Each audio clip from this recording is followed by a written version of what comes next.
इस लोक में दूसरे का मांस खाते हैं, बहुत सावधानी से, दुर्गति होती, पक्का दुर्गति होती है। मांस खाने वाले ध्यान से सुन ले, पूर्व में जो किसी भी पशु का मांस खाते हैं उनको तो पहले नरक का दंड मिलेगा, फिर वही पशु बनेंगे, वैसे काटे जाएंगे। और जो ज्यादा पशुओं का मांस काट के खाते हैं तो उनके घर में घटना भी हो जाती है, कोई ना कोई विनाशकारी घटना घटेगी। पूज्य श्री भाईजी महाराज हनुमान प्रसाद पोद्दार जी ने एक प्रसंग में बताया कि एक परिवार था जो बकरा और मुर्गी इनको घर में लाता और काट करके खाता। उनके 3 बालक थे, एक 4 महीने का था, एक 3-4 साल का था और एक 12 वर्ष का था।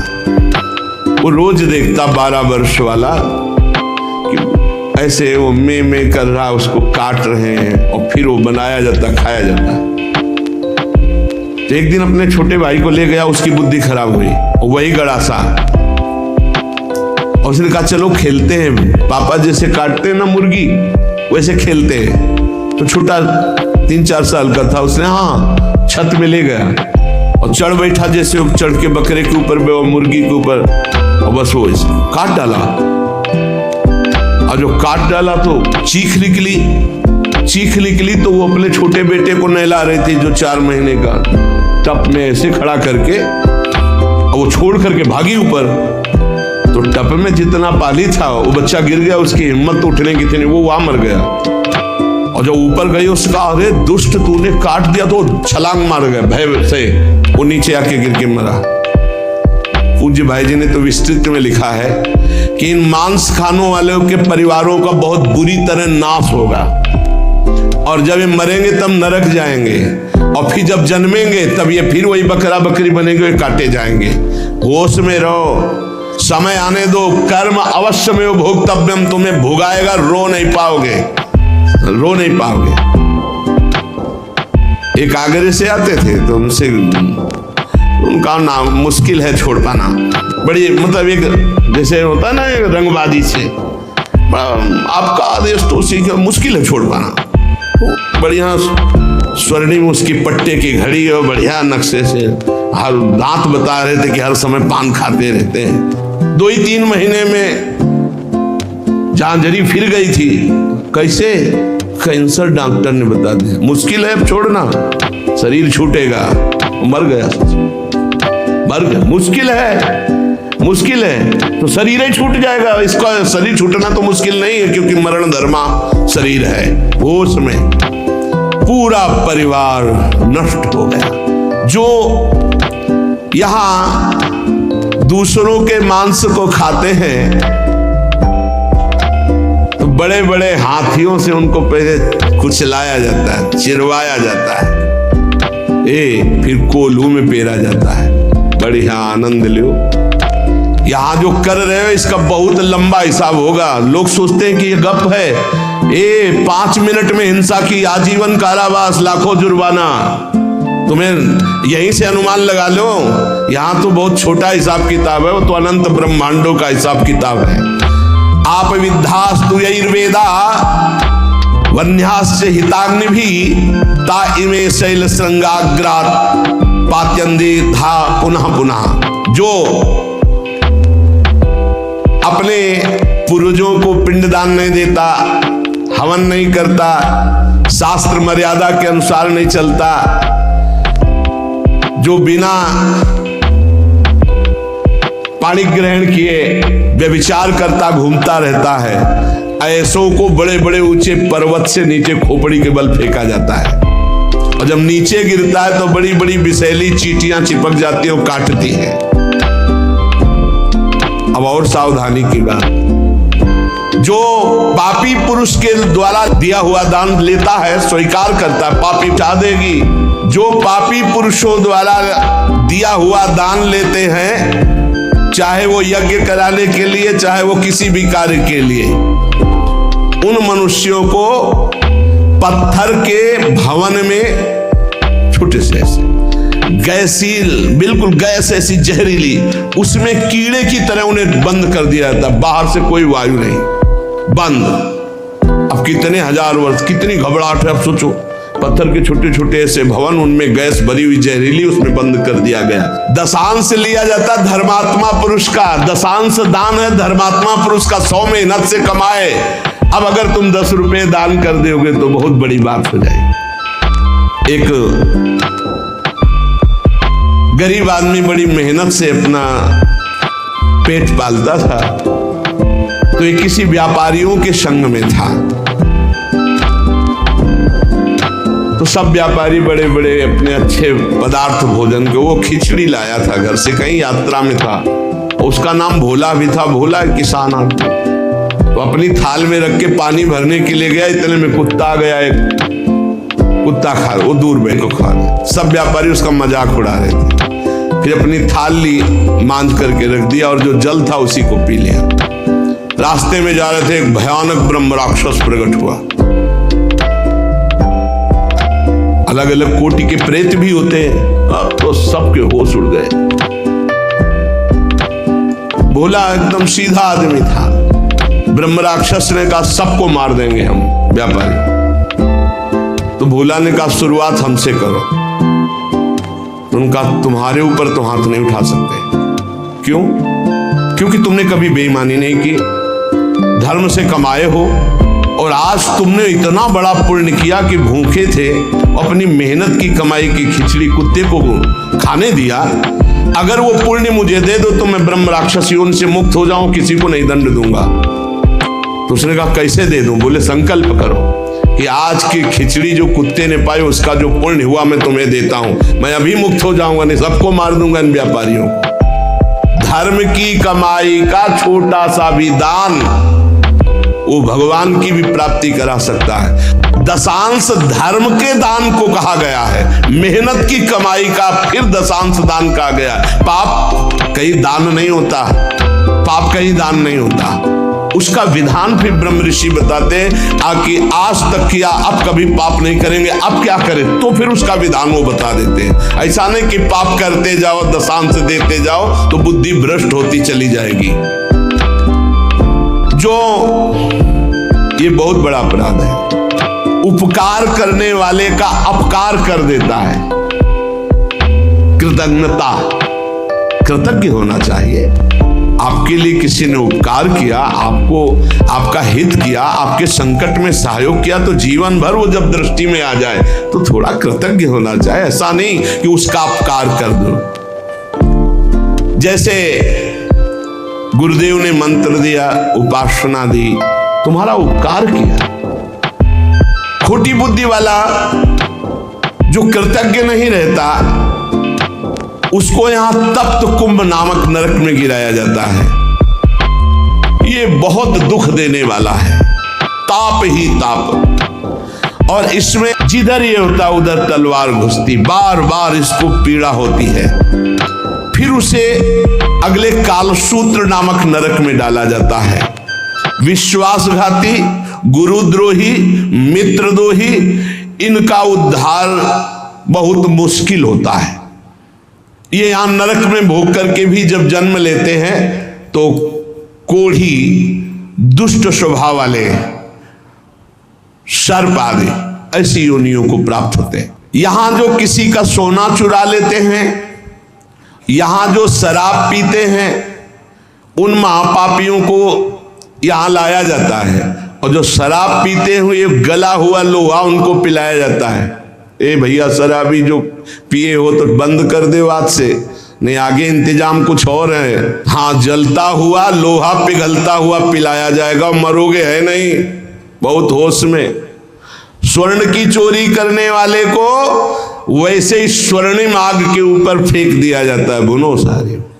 यहां कोई मानता नहीं, कहते सब झूठ है, भोगोगे तब पता चलेगा तुम्हें। और ऐसे लोग जब नरक से लौटते हैं तो उनको यहां भारी भारी घृणित बीमारियों से पीड़ित होना पड़ता है।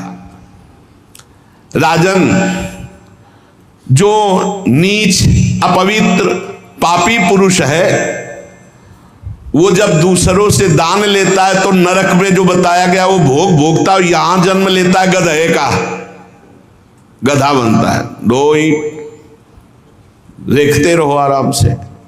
किसको? जो पतितों से, पापियों से दान लेता है, वो न ऊपर तो सुना दंड, और जब मृत्यु लोक में जन्मेगा तो वो गधा बनेगा। चाहे कोई भी हो, तैयार रहो पीठ मजबूत करके ढोने के लिए भार। पतित है, उससे जो पैसे के बल से पूजा करवाता, यज्ञ करवाता है, उस द्विज को जब नरक जाके पहले भोगेगा और फिर लौटेगा तो विष्ठा का कीड़ा होना पड़ेगा। जो पैसे के बल से पतितों को भी, हाँ आओ पूजा कर ले, आओ यज्ञ करवा देते हैं तुम्हारी, नहीं पहले जजमान का परीक्षण होता है, अधिकार होता है। ऐसे द्विज को नरक से लौटने पर विष्ठा का कीड़ा होना पड़ता है। जो अपने गुरुदेव के साथ छल करता है, अहंकार करता है, कपट करता है, उसे पागल कुत्ते की योनि मिलती है। उसे नरक भोगने के बाद पागल कुत्ते की योनि मिलती है।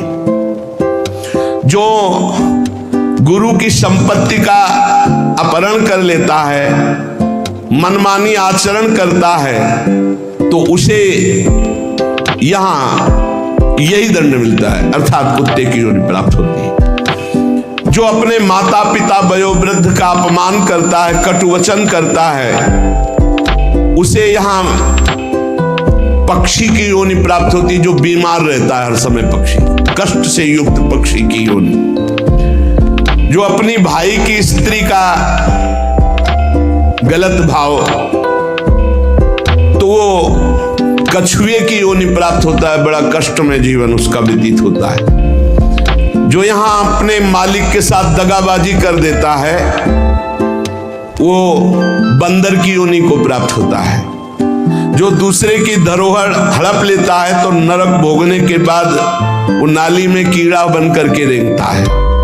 जो दूसरों के दोष देखता रहता है, वो नरक भोगने के बाद यहां अंधा पैदा होता है, आंखों से अंधा पैदा होता है। जो अपने मित्र या अपने प्रियजनों के साथ विश्वासघात करता है, वो मछली की योनि हजारों बार जन्म लेता है। जो मनुष्य यहां जौ, तिल, धान, अन्न इसकी चोरी करता है या अनाज के खेतों में आग लगा देता है, वो नरक भोगने के बाद यहां नेवला और चूहे की योनि प्राप्त करता है। जो पराई स्त्री के साथ संभोग करता है, उसको नरक भोगने के बाद हम भोग करते ही है, वो वहां नरक भोगने के बाद यहां कुतिया की योनि प्राप्त होती है। कुत्ता, सियार, बगुला, गिद्ध, सांप, कौआ, इन योनियों में क्रम से जाता है जो पराई स्त्री और पराई पुरुष के साथ संभोग करता है। इसे मनोरंजन मत समझो, खिलवाड़ मत समझो। जो खोटी बुद्धि वाला पुरुष अपने बड़े भाई की पत्नी, जो मां के समान है, उसके साथ बलात्कार करता है, वो नरक भोगने के बाद कामी, नाना प्रकार से बीमार पशु योनियों को प्राप्त होता है। कई प्रकार के कष्टों से उसका जीवन युक्त है। जो अपने मित्र की पत्नी से विश्वास दिलाकर, मित्र को विश्वास दिलाकर उसकी पत्नी, वो यहां के सुअर पैदा होता है, सुअर बनता है। यज्ञ में, दूसरों को खवाने पिलाने में, दूसरों के मंगल विधानों में जो विघ्न डाल देता है, किसी की कन्या का विवाह हो रहा है, कोई यहीं कहीं यज्ञ हो रही, कहीं नाम की, उसमें विघ्न डाल देता है, उसको नहीं होने देता है, वो नरक भोगने के बाद फिर यहाँ कर विविध कीड़े की योनियों में विविध प्रकार, ये कीड़ा, फिर ये कीड़ा, फिर ये कीड़ा, ऐसे जन्मता है। जिसने देवता या ब्रह्म ऋषि उनको ये बोल दिया है कि मैं ये दूंगा, आपको ये दूंगा, और फिर नहीं दिया, कर्जा है तुम्हारा, ऐसे नहीं बोलना चाहिए, ऐसे नहीं बोलना चाहिए। अयाचक वृत्ति से जो रहते हैं, कभी नहीं महाराज हम आपका ये काम कर दें, आपको ये दे देंगे, आपको एक कर्जा हो, और नरक से निकलने के बाद कौआ बनोगे। जो अपने पूजनियों का अपमान करता है, बड़े भाई का अपमान करता है, वो क्रौंच पंछी के रूप में जन्म लेता है। बहुत सावधान होना चाहिए। जो तुम्हारे साथ उपकार करे उसके साथ तुम्हारा नम्र व्यवहार होना चाहिए। यदि उपकार नहीं किया तो तुम्हें बिच्छू की योनि प्राप्त होगी, बिच्छू बनना पड़ेगा। जो सोए हुए मनुष्य की हत्या कर देता है, शस्त्रहीन है या सोया हुआ है उसकी हत्या कर देता है, या किसी स्त्री की हत्या कर देता है, या बालक की हत्या कर देता है, वो 1000 बार गधे की और कीड़े की योनियों को प्राप्त होता है। बहुत संभल करके। जो दूसरों के भोजन व्यवस्था को नष्ट कर देता है उसे मक्खी की योनि प्राप्त होती है। अन्न चुराने वाला बिल्ली की योनि, घृत आदि चुराने वाला चूहे की योनि, जो दूसरे के अर्थ की चोरी करता है सर्प की योनि, दूध वाले पशु या दूध आदि चुराने वाले बगुले की योनि। इसी तरह डांस, चींटी, बिलैया, बहुत सी योनियों की प्राप्ति होती है। हे महाराज, मैं तुम्हें कहां तक बताऊं, ये जितने जीव हैं ये सब नरक से आए हुए हैं। एक मनुष्य योनि भगवान ने कृपा करके दी है जिससे हम अब भगवान की प्राप्ति कर सकते हैं। जब कोई जैसे कर्म करता है उसको दंड मिलता है। तो सुमति जी ने कहा पूरे जीवन का पता कैसे चलता है? पूरे जीवन का पता कैसे चलता है कि जब से पैदा हुआ तब से मरने तक इसने ये पाप किए, ऐसे ऐसे पाप किए? उसका क्या प्रमाण आपके पास होता है जिससे आप उसको दंड देते हैं? तो उन्होंने कहा कि हमारे यहाँ एक बहुत बड़े लेखक हैं चित्रगुप्त जी, और सबके यहाँ विराजमान, सबके पास विराजमान। चित्रगुप्त जी सब रूपों में विराजमान, सबके पास विराजमान। बड़ा भागवतिक सिस्टम है। ये चित्रगुप्त जी बड़े सूक्ष्म हैं। ये पूरी फिल्म तैयार करते हैं, केवल लिखा पढ़ी नहीं, पूरी सीन सहित, किस समय किस, और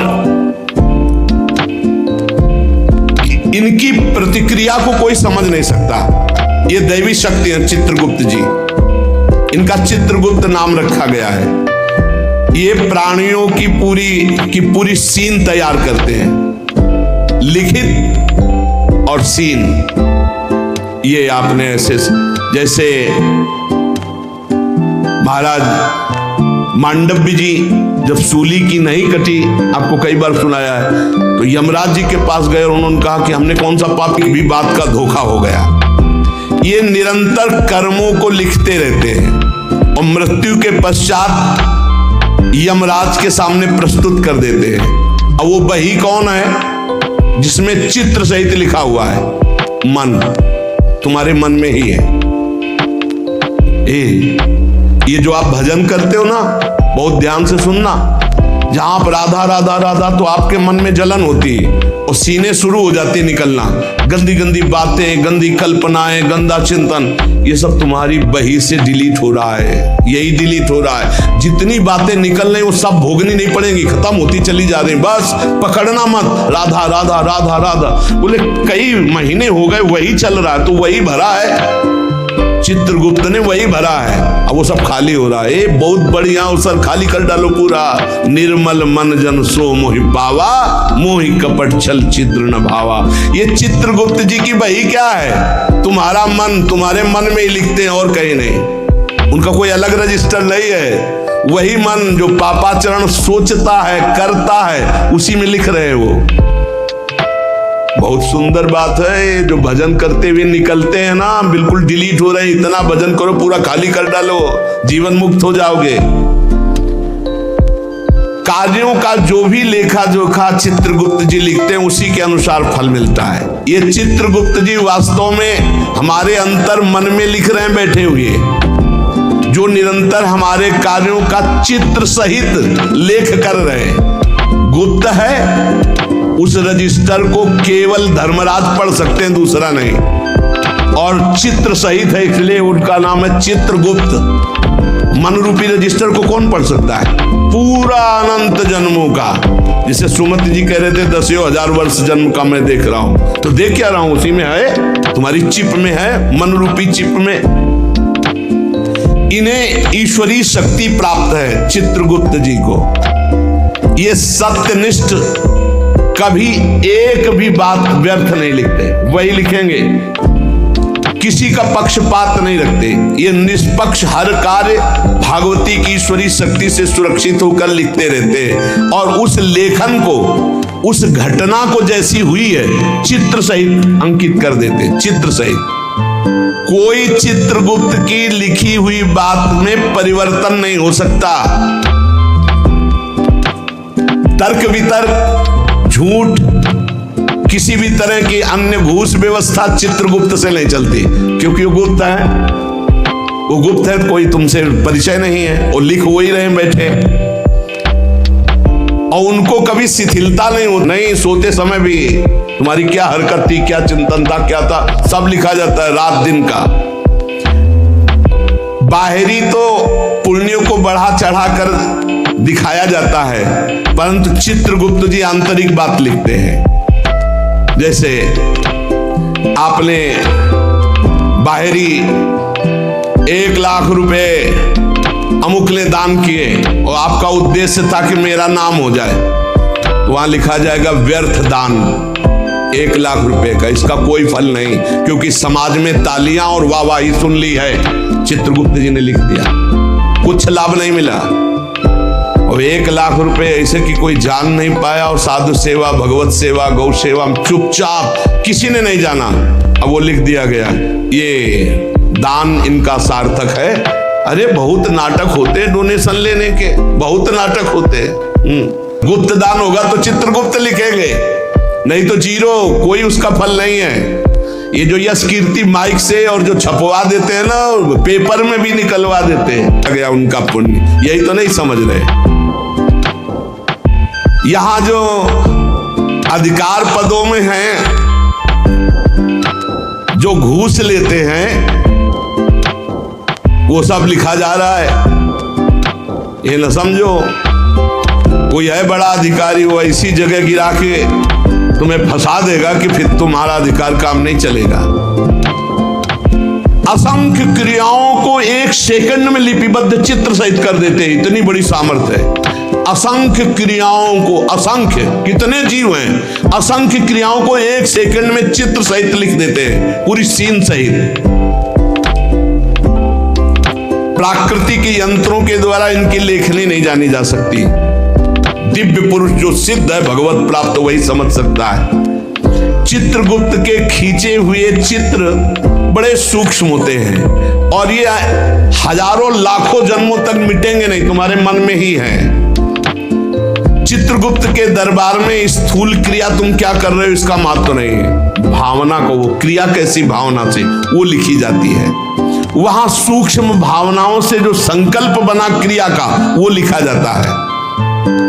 गुप्त मन में एक भाग में ये लिखा पड़ी होती है, एक भाग में क्रिया का संकल्प बनता रहता है। दान, यश, कीर्ति, तपस्या, अगर ये बाहरी दिखावे के लिए है तो जीरो, वहां लिख दिया जाता है। बहुत सावधानी की जरूरत है।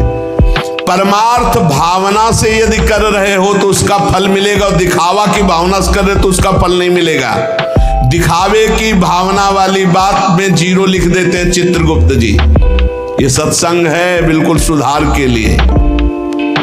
धर्म प्रचारक स्वार्थ की वासना तो परिणाम जीरो, धर्म प्रचारक परमार्थ की भावना तो नंबर मिलेगा।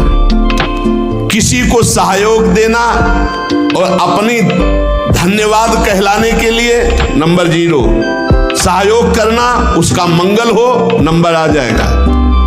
संसार में बाह्य रूप रेखा का मूल्यांकन देखते हैं कि ये जो दान किया ये अपनी चर्चा चाहता है, ये धर्म ध्वजी है, ये अंदर धर्म नहीं है, तत्काल लिख दिया।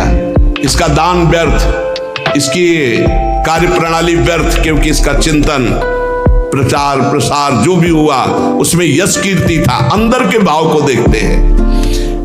केवल गुप्त विचार को चित्रगुप्त ही जानते हैं और वही उसको लिख देते हैं। भावनाओं के पीछे तुम्हारी क्रिया होती, पहले भावना, उसी भावना को चित्रगुप्त लिखते हैं। एक गरीब आदमी ने बड़ी मेहनत से कमाकर, बहुत दैन्य होकर के 10 रुपए दान किए।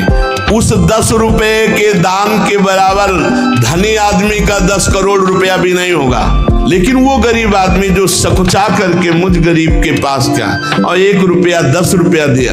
इसीलिए हमने देखा बड़े संतों को कि अगर किसान और गरीब आदमी 100, 200, 500 भी चाहे तो लाओ लाओ, और बड़े प्यार से ले लिया। और वहीं 18-20 लाख MLA दे रहे थे तो उनको जाओ नहीं। ऐसे हमने देखा, बड़े गुरुजनों को देखा जो पूर्व संन्यास मार्ग में थे। क्यों? क्योंकि वो मेहनत से कमाया हुआ, दैन्य होकर के खून पसीने की कमाई वो दे रहा, वो भजन करवाएगा। बहुत सावधानी की। चित्रगुप्त जी दिव्य दृष्टि संपन्न है, वो सबकी सूक्ष्म गुप्त मानसिक, वहीं से सारी क्रियाएं होती हैं, संकल्प से वो सब लिखते रहते हैं। अतः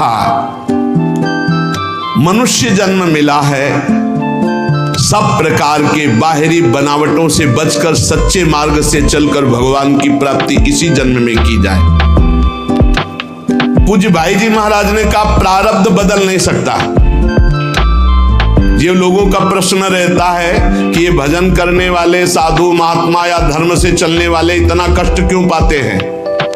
तो उनका संचित कर्म भस्म हो जाएगा, क्रियमाण निष्फल हो जाएगा, अकर्म हो जाएगा, लेकिन प्रारब्ध उनको भी भोगना पड़ेगा।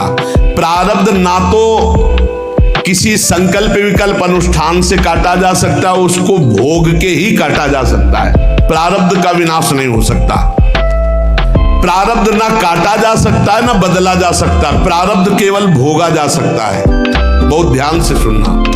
परंतु यदि अधिक भजन हो जाए प्रारब्ध से, प्रारब्ध है मानो 50 और भजन हो गया 100, तो नवीन प्रारब्ध की रचना हो जाएगी तुम्हारा कि अब इस जन्म में तुम्हारा कल्याण हो जाएगा, तुम आगे सुख प्राप्त करोगे, तुम उत्तम लोकों को जाओगे, लेकिन पूर्व प्रारब्ध तुम्हें भोगना पड़ेगा। अगर इतना भजन हो जाए कि पूर्व प्रारब्ध को मिटा दे तो फिर भजन का मतलब क्या रहा? प्रारब्ध मिटा दिया, शरीर छूटा, लाभ तो मिला नहीं। इसीलिए भजनानंदी कभी अपने प्रारब्ध को नहीं मिटाते, प्रारब्ध को भोग लेते हैं और भजन के बल से भगवान को प्राप्त होते हैं। प्रारब्ध में जैसे लिखा हुआ है कि तुम्हारे संतान नहीं होगी और आपने पुत्रेष्टि यज्ञ करवा दी, बहुत उत्तम आचार्य के द्वारा, मंत्रों के द्वारा, और सिद्ध आपकी यज्ञ हो गई, तो नवीन प्रारब्ध की रचना हो जाएगी। प्रारब्ध में लिखा पुत्र नहीं होगा लेकिन पुत्र हो जाएगा, लेकिन प्रारब्ध में लिखा कि तुम्हें कुष्ठ भोगना पड़ेगा, तो इसके लिए नहीं, इसको तो भोगना ही पड़ेगा। कुछ प्रारब्ध ऐसे हैं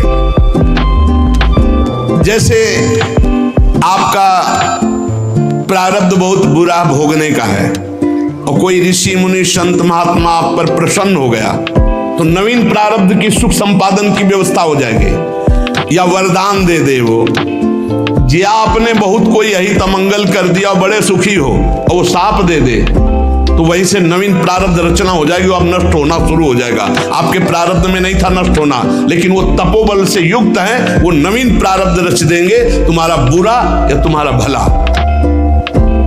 देखने में बुरा लगेगा लेकिन आज तक किसी महात्मा से किसी का बुरा नहीं हुआ। वो साप दे दिए हैं, वो उनको किसी भी योनि में भेज दिए, लेकिन भगवत साक्षात्कार करा दिए, संत ते होए न कारजहारी। प्रारब्ध का निर्माण संचित कर्मों से होता है, जो संचित कर्म जमा है। इसलिए भजन करने वाले को चाहिए कि अनुकूल या प्रतिकूल जैसा प्रारब्ध आवे उसे चुपचाप भोग लो, मिटाने की कोशिश मत करो, भजन से भगवान की प्राप्ति करो, संचित भस्म हो जाए, नरकों की दुर्गति से बच जाओ।